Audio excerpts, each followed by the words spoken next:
What's up, nerds? Goz Master here with another Magic the Gathering puzzle quest. Today's quest, I'm going to be going over the dual Walker colored tier list as well as the tricolor Walker tier list. I know this is the last of the sale. I wanted to get this out to you guys. I meant to get it out done, but the work schedule I had just made things absolutely crazy. So let's get right into it. Let me go into this. So the F tier here, these are Walkers that I actually have and I don't recommend you picking up. They don't have any functionality right now in the space. Heatley, she has a mechanic that only works with vehicles. There is one vehicle in the space right now, but it's not super great. Something to consider, something you should go through and do that there for yourself if you're into it, but I don't recommend getting her. Same with Dovinbon and with Nissa, the one that does the cycling. I'm not a big fan of her. She just doesn't have a lot. She's like probably the best out of the F tier, but I don't recommend getting because there's so many other great dual color walkers that are available. To the D tier, these are all the ones that I don't have and I don't see reason to pick up. If you have one of these walkers and you think that they're fantastic and there's something I should do, definitely comment below. Let me know why and what their biggest abilities are, and let me know the deck build that you're using for that as well. So first off, Ajani's, the dual color Ajani's, I don't see any reason for them. Calyx, I don't use it. Dovin, Arbiter. Whatley, 1, terrible. Kaya, inexorable. I don't see a reason to get her. And Hiri, whichever one she is, I don't see a reason to get her. Nico might be one that I see people talking about, so I may be something I pick up, as well as Oko. But then the Will and Rowan, and then the Scions, don't see a big reason for them, or I don't know what these guys are. I forget their names. Sarkhan, the black and red, I don't recommend. Teferi, who slows the sun, don't see a reason to get him. Tezzeret, Vraska, the Golgari Queen, don't see a reason for it. And Ren and 6 might be one of the worst PWs of all time. I don't understand a reason to get her. So those are all the D's. I don't have them. If you think they're great, absolutely let me know. The C tier are ones that a couple of different things out of these. Most of these are planeswalkers that I picked up, but I haven't really tested fully, and I know are powerful based on recommendation, but I can't recommend them fully because I haven't done them at all. So we're going to start off with Ashiok, Sculptor of Fears. He is decent mana gains. He's about 10, so he's solid there, and his abilities are focusing on destroying top cards, putting stuff in the yard, and then bringing stuff back out. There's not I don't know. I haven't quite found a build for it. So if you have something you recommend, awesome, put it down there. He's somebody I just picked up with a PW cell right now. Daxos. Daxos's mana gains, again, it's plus 10 and his positive factors. His abilities, graveyard fetching, more graveyard stuff, and the experience stuff. I've seen a lot of folks say that just using his abilities wins matches, so I have to play test that. Again, graveyard right now is not necessarily the best that I've seen, but we'll see. I'll have to do more evaluation and go from there. Tybalt, Cosmic Imposter. This guy looks like a lot of fun. I will say this: anytime I'm facing Tybalt when he's in Greg's hands, it always gets interesting. I normally win, but it's always a different path. I think he basically is the most meta player right now in the space, and I think that he's very interesting. We'll have to keep an eye on him as we go along. Domri. I did not have Domri. I just picked him up. I picked him up on Althazar's recommendation because of his third ability, and his mana gains they're only plus 8, so not very good. His mana is actually not very good. Plus 4 in green and red, but not really the best. So that's part of the reason why I haven't been impressed with him. His first ability, draw a card. He gets Riot. His third ability is a major hunting grounds, and that's really the thing. Is you're really trying to get to his ultimate, which is 21 mana. At the end of each turn, reinforce your first creature. If you can't, create a Gruul Beast token. Gets Berserker and Trample. So okay, for me, an ultimate that I'm going to be building towards, and I think has way more functionality. He doesn't matter in my opinion because I have Sarkhan. And I prefer Sarkhan's ultimate more than that. But we'll play test, and again, that's early, but we'll see. Hiri the Harbinger. She's got plus 9 in her loyalty abilities. Discard a card, draw 2 cards, give a creature you control haste and trample until end of turn. That's a waste. She's terrible. I just don't see any reason to get her. She falls in out of the category. She's somebody I bought long ago and didn't get any real results with her. I do have her. I've had her for a while. This next two are those, but not really any real value out of her. And then my baby, Soaring Grim Nemesis. He's the first dual color planeswalker I ever purchased. I adore him. He's got terrible life. He's like 84. He's the second lowest, I think, in the game. And bottom line, he does all focused around life gain. Black and white is powerful, though, together, and there's not a lot of planeswalkers that do black and white correctly. His mana gains are fairly decent, and that's the reason why I've liked him, but he is a C-class walker. He just has a special place in my heart. Okay, so getting into the B tiers, essentially what we're looking at here is we're going to be talking about walkers that have some potential or that maybe had some stuff that were okay. I don't think they're very powerful, and especially one in particular, Tezzeret. What is he? Tezzeret, the Master of the Bridge. Tezzeret is interesting in that he synergizes with artifacts, and the challenge with the artifacts is that there's some very powerful artifacts. Really, the big thing I'm seeing right now with artifacts is the God token artifacts. So those are pretty powerful. I haven't played with it enough though. I just started to revisit him, but I haven't really built anything that blew me out of the water. I think that his mana gain abilities are decent. It's plus 10. But again, nothing to stand out from there. I'm going to buzz through the rest of these because I want to get to the top 10 pretty quickly. Arlen Kord. I like what she does. I think that the new Arlen is stronger than her. That's why she's relegated to the B class. Kaya 1. I think there's some synergy there, especially with Exile, with one of the new deck builds I'm going to be showing you soon. But as far as this one's concerned, she's still not good enough, in my opinion. I'm thinking Daxos might be better than her. I'm really hoping for a better black-white Planeswalker. I'm just not really impressed or happy with any of them, which is why so much go back to Soaring Grim Nemesis. Next is Vraska Relic Seeker. Love black-green. Such a great combination, but she is not a great Planeswalker. I don't recommend getting her. In fact, I don't recommend getting any of these on this level until we wind up vetting and building out something special for them. And it's not necessarily because of them as the Planeswalker themselves, but more so because of what's in the standard right now, and that makes them breakable. Now, many of you are going to say, but in Legacy, yeah, we can break everybody in Legacy. There's always tons of stuff in Legacy. I'm concentrating on Standard because I think that's where most players are playing right now. Will and Rowan, I love that I can use their abilities more than once per turn. The challenge is that they're not very... They focus on enhanced gems. That's the problem. If they didn't rely on enhanced gems, they would be a lot stronger. They'd actually probably make it up to as high as an S tier because of their color combination. Red and blue is so strong, but they're just not it. Enhanced gems really hold them back.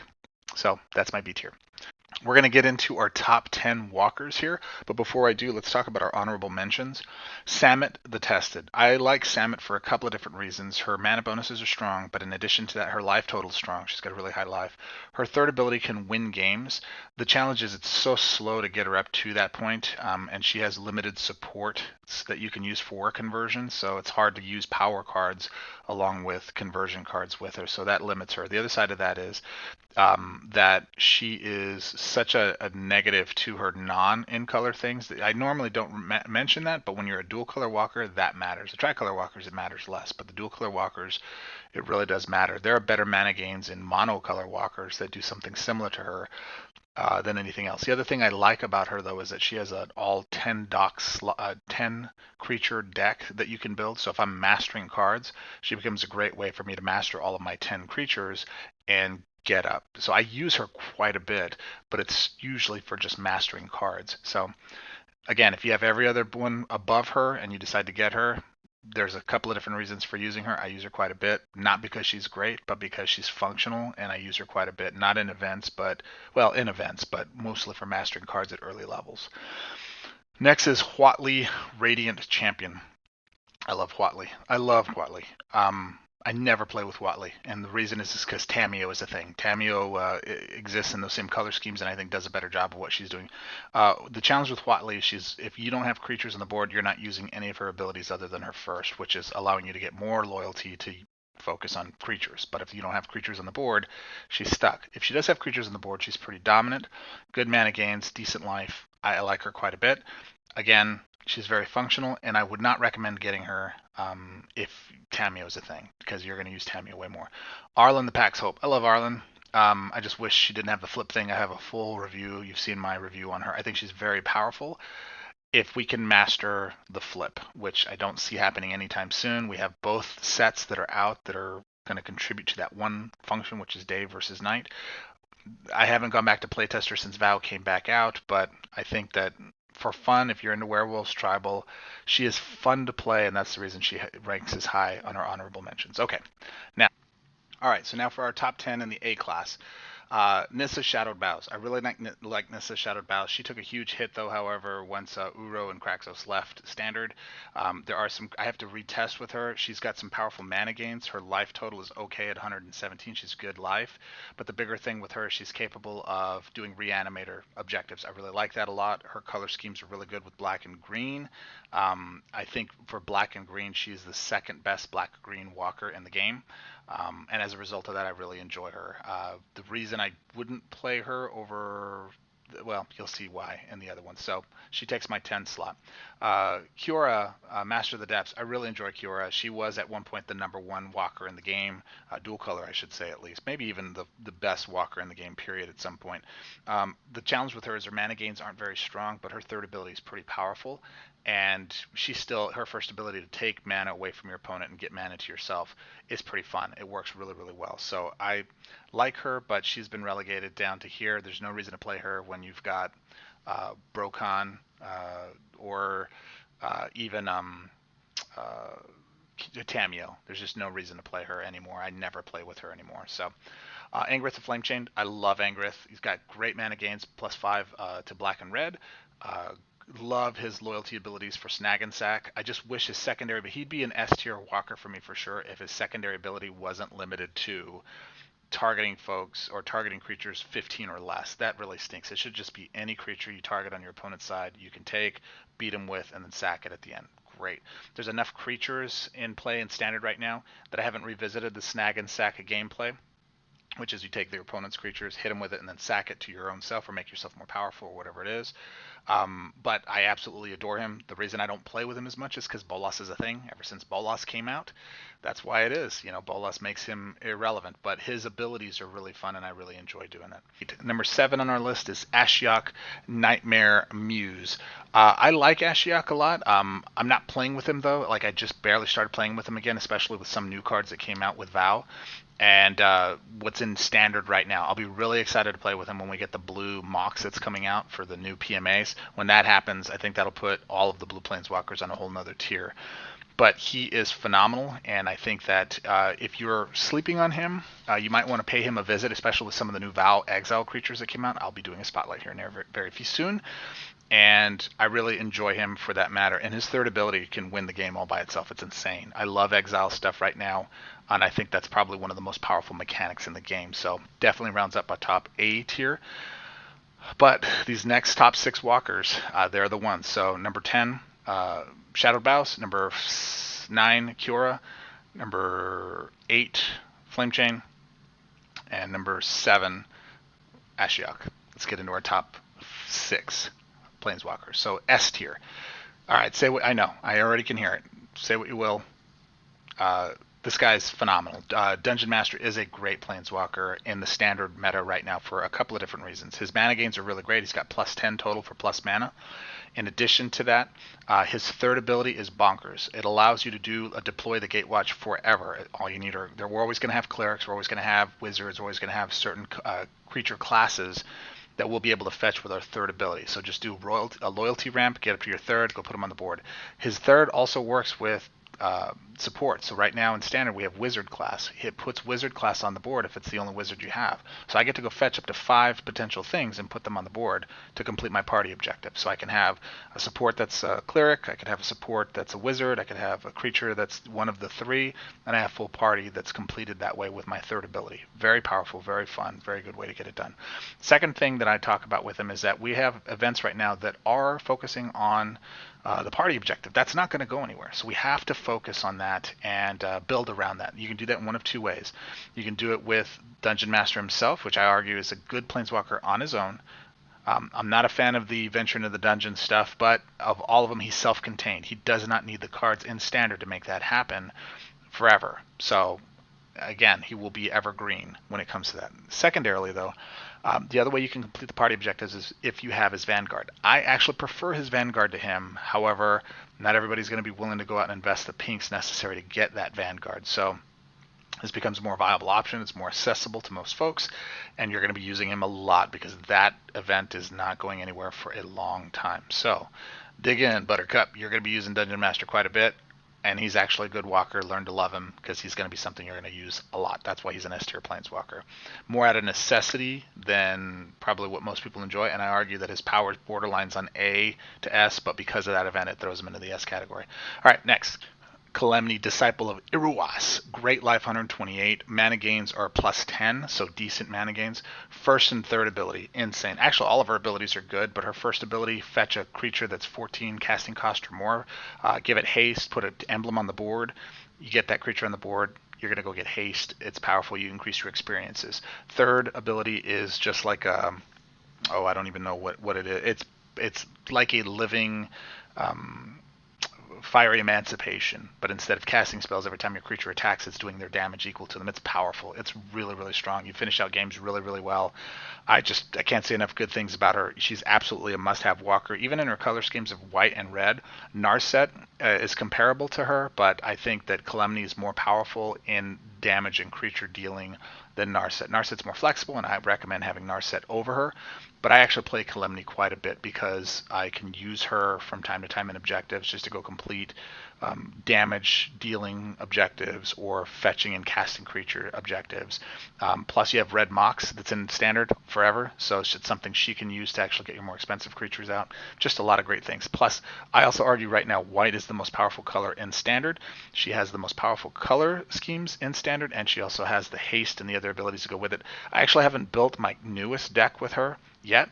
I need to because I think that she's going to crush it with it. So, at any rate, a lot of fun. Love Calamity. Can't recommend her enough. But she's actually second banana in the S tier to this number 1 S tier planeswalker. He's number 4 on our list. And that's Garruk, Cursed Huntsman. All right, I'm going to tell you something right now. Whenever I see Garruk being piloted by Greg on the opponent's side, I am terrified that I can lose that match, no matter what event it is, because I know they're bringing their A game, and I think Garruk is probably the easiest planeswalker for Greg to pilot the AI, and it's not even close that I think that guy can wind up whipping me. So I have to win pretty quickly with him, and sometimes I'll even skirt objectives and events just to ensure that I get the victory versus chasing points.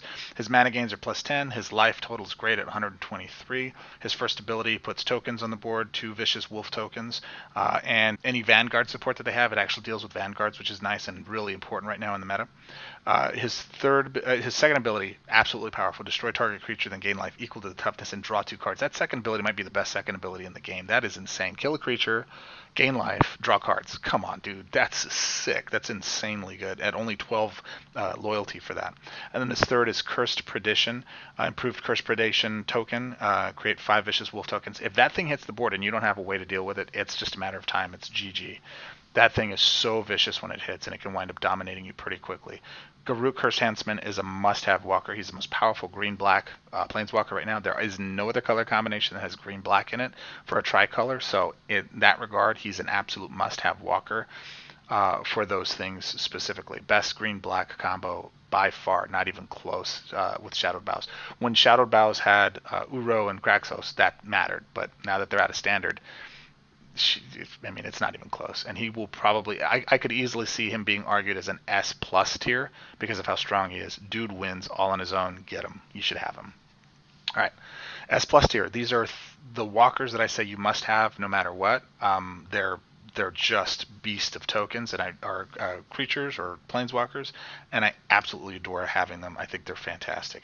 And we got to give some love to what I think is one of the most powerful color combinations in the game, which is blue-white, Teferi, Hero of Dominaria. So his abilities, return target creature to cost 12 or less to your opponent's hand and increase its cost by 5. That's okay.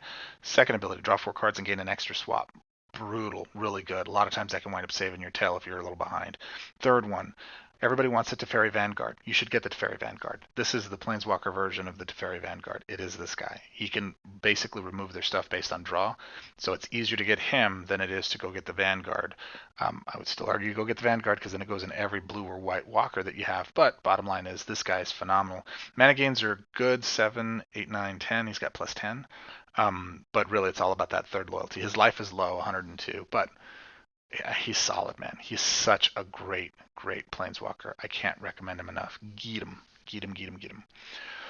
Okay, Rawl is at Viceroy. Absolutely. how many different ways can I say? Red and blue are so powerful right now. Red with Mox Ruby, with Gambit, what is it, Arbiter's or Alchemist's Gambit, with taking extra swaps. And Avaricious Dragon as part of his build, and then Wizard class, and then draw cards, and GG. As soon as the combo gets going off, you just stop. You're out. That's the loop that wins the game. It's powerful. His first ability, what are his mana? I think it's +5 to both colors. Yeah, so his mana abilities are +5 to red, +5 to blue. So decent. He's got +10 in his plus categories. Life total's a little low, 102, but it doesn't really matter there. Yeah, his first ability, pick one of the top 4 cards of your library, fetch that card, give it 6 mana, then destroy the others. Such a solid first ability, one of the best in the game. Second ability, deal damage to target creature equal to the number of spells in your graveyard ×3. Then the first spell in your hand gains that amount of mana, so it can be functional mid to late game. But really, his third ability, Major Flux of Genius, you're just going to be spamming his first, but the third is every time you cast the spell, you're basically dealing 4 points of damage, I think it is, to any target that you want. So I hate clicking that. Like, that's more annoying. I try never to use that because I don't like clicking. I just want stuff to run. But if I'm behind and I need to catch up and I have full loyalty, I'm going to do that. Going to be able to. It'd be nice if they drew cards with that too. That would make it over the top, just really, really good. But it is what it is. And that's the reason I recommend that for him. He's phenomenal. There's just no question about it. One of the most powerful walkers in the game in dual colors right now. I would normally say that, I don't play him because I have all the other red blues, Sarkin and Bolas, but his first ability is really, with cards in meta right now, just make him an S+ tier Planeswalker. He's phenomenal. Get him.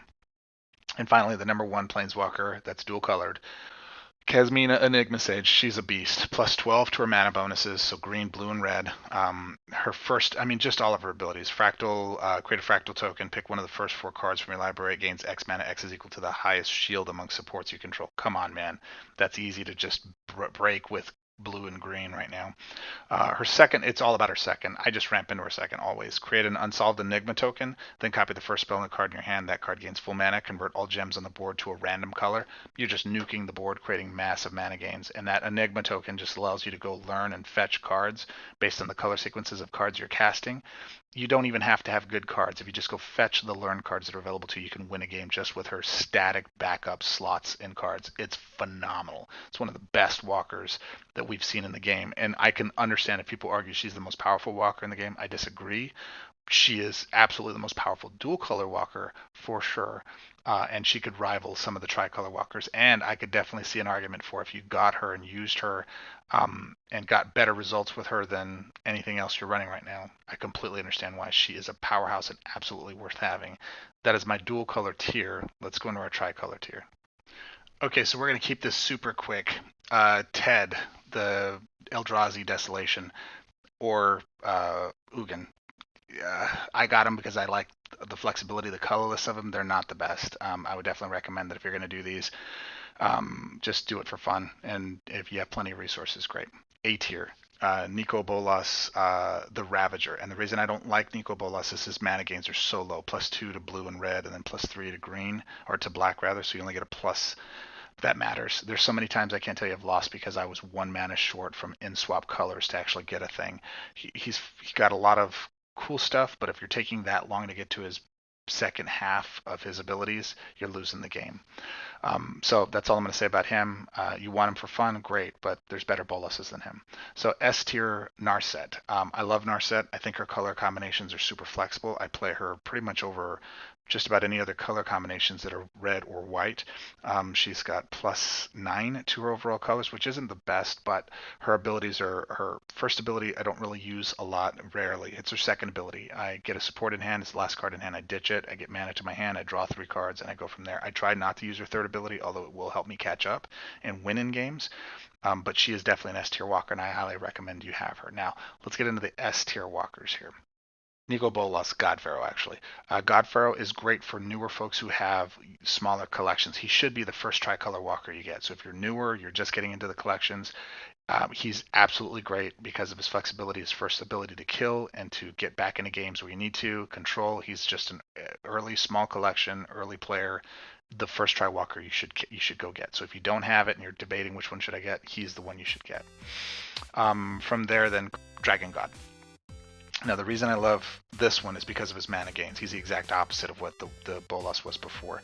He's got +4 to black and red and +3 to blue, so that's a total of 11, +11. So he's got the highest in-color match swaps that you can get, and that really matters.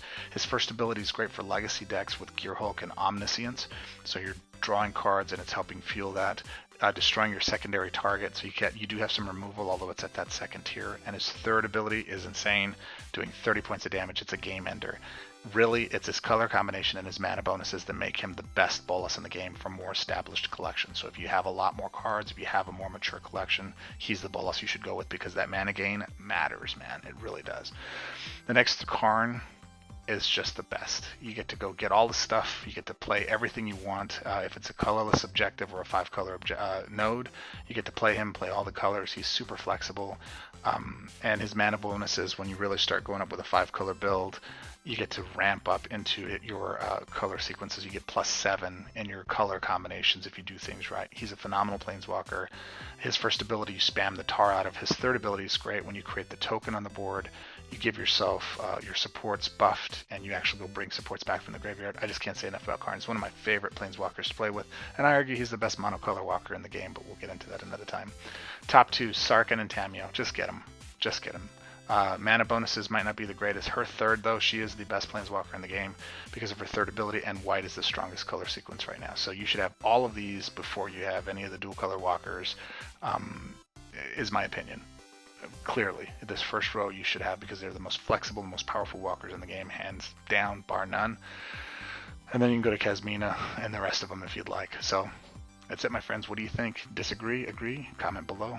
And I will see you in the next one. I'll be doing a full reload overview of everything as we go along. But for now, this is what I've got. All the best. I gotta go. Bye.